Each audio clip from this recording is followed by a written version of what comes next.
বাজারে একমাত্র সস্তা এখন মুরগি, ব্রয়লার মুরগি আর হইছে আলু। এই দুটা জিনিস ছাড়া সব কিছুরই মানে অনেক দাম বেড়ে গেছে।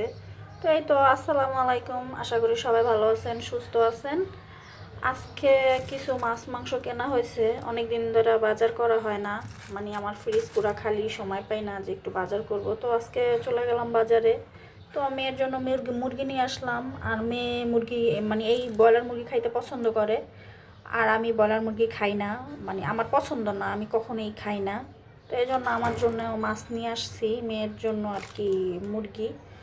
আর এখানে আছে দুন্দুল, দুটা দুন্দুল আছে, দুন্দুল দুটা একদম ফ্রেশ। দেখেন, 100 টাকা করে কিলো দুন্দুল। হ্যাঁ, এই দুন্দুল দুটা আমার 50 টাকা হয়েছে। আর এখানে হলো আমি দেখা গেছে হাফ কেজি হয়েছে। দুন্দুল দিয়ে মাছ দিয়ে রান্নার আর মেয়েকে মুরগি রান্না করে দিব। মুরগিটা আমার কাছে মানে খাইতে ভালো লাগে না। আর এখানে আমি একটা জিনিস আপনাদের সাথে শেয়ার করব, সেটা হচ্ছে দেখেন, এখানে হাফ কেজি দুধ আছে। আমি রমজান মাসে আর কি মানে প্রায় দুধ আনতাম হাফ কেজি করে, আমার মেয়ে রোজা রাখতো, তো ওর জন্য আর কি দুধটা আনা হইতো। রমজান মাসে দুধ আনছি 90 টাকা করে, এখন 100 টাকা করে। যেই দোকান থেকে আমি দুধ আনছি ওরা মিষ্টি বানায় এবং কি দুধও বিক্রি করে। তো রমজান মাস উপলক্ষে দুধের দামটা কমায় দিচ্ছে 10 টাকা, আর এখন মানে 100 টাকা করে। আর যারা ওই যে সাইকেলে করে দুধ দেয়, ওরা মানে রমজান মাস আসলে দুধের দাম বাড়ায় দেয়। আর দোকানে তো আছে, দোকানে মিল মিটারের দুধের যদি আনতে যান তাহলে দেখা যাচ্ছে মানে কি বলবো, ঈদের আগে তো মানে তাল বাহানা, দুধ আছে, দাম বেশি, হ্যান ত্যান, মানে নানান কথা বলে।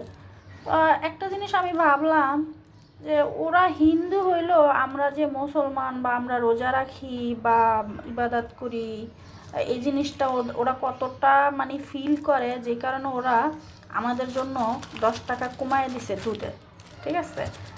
আর আমাদের অন্য সমস্ত যে মুসলমান ভাইরা যা বিক্রি করে দুধ বা যা কিছুই হোক বিক্রি করে, ওরা দেখা গেছে আপনার হলো মানে বাড়াইয়া দেয়, কমান তো অনেক দূরের কথা।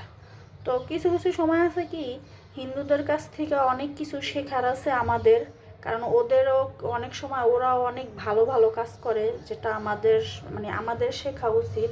আর আমরা তো দিন দিন মানে কি বলবো, আগে আমরা বলতাম যে হিন্দুরা চারাল হয়, মানে এরকম একটা কিছু। তো ওদের থেকে আমরা আরও বেশি খারাপ হয়ে যেতেছি, মানে চারালের চাইতে বেশি খারাপ, যে কার ঘাড়ে কে পাড়া দিয়া বেশি মানে ইনকাম করতে পারবো বা বেশি লাভ নিতে পারবো বা বেশি লাভজনক ব্যবসা করে একদম বড়লোক হয়ে যাবো 2 দিনে। তো এই হচ্ছে আমাদের অবস্থা, দেখেন।